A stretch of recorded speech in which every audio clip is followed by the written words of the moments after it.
अब हम आ जाते हैं डीएनए डबल हेलिक्स मॉडल 1953 में आता है। इसके 5 पॉइंट्स हैं जो आपको ध्यान रखने हैं। सबसे पहले डीएनए बना है किसका?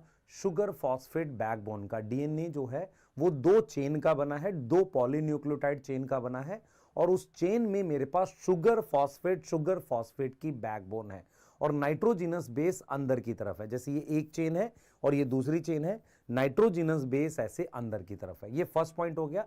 DNA is made up of 2 polynucleotide chain, जिसमें शुगर फॉस्फेट की बैकबोन है और शुगर फॉस्फेट की बैकबोन है।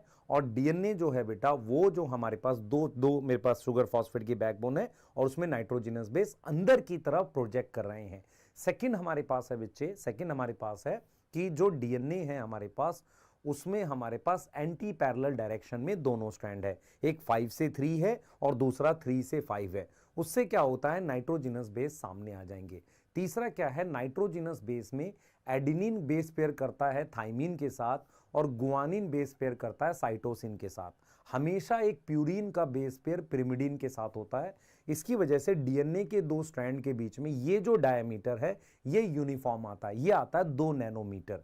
क्लियर है? और ए और टी के बीच में 2 हाइड्रोजन बॉन्ड है, जी और सी के बीच में 3 हाइड्रोजन बॉन्ड है। इसके बाद हम फोर्थ आ जाते हैं बेटा, डीएनए जो है वो पैरेलल चेन है और राइट हैंडेड क्वाइल होती है, इसलिए उसको हेलिक्स बोलते हैं।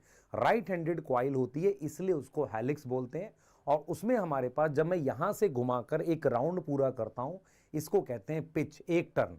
एक टर्न की पिच हमारे पास 3.4 नैनोमीटर है और एक टर्न में 10 बेस पेयर होते हैं। फिफ्थ पॉइंट क्या है बेटा, डीएनए के जो बेस पेयर होते हैं वो एक दूसरे के ऊपर स्टैक्ड होते हैं। ये स्टैकिंग जो है डीएनए में स्टेबिलिटी में कंट्रीब्यूट करती है हाइड्रोजन बॉन्ड के अलावा। जब हम बात करते हैं डीएनए की स्टेबिलिटी की कि कितनी आसानी से उसके मतलब वो दोनों स्ट्रैंड अलग होते हैं कि नहीं, तो हाइड्रोजन बॉन्ड के अलावा डीएनए के 2 बेस पेयर ऐसे एक के ऊपर एक स्टैकिंग बनाते हैं। तो इसे कहते हैं कि डीएनए के बेस पेयर क्या शो करते हैं, स्टैकिंग शो करते हैं।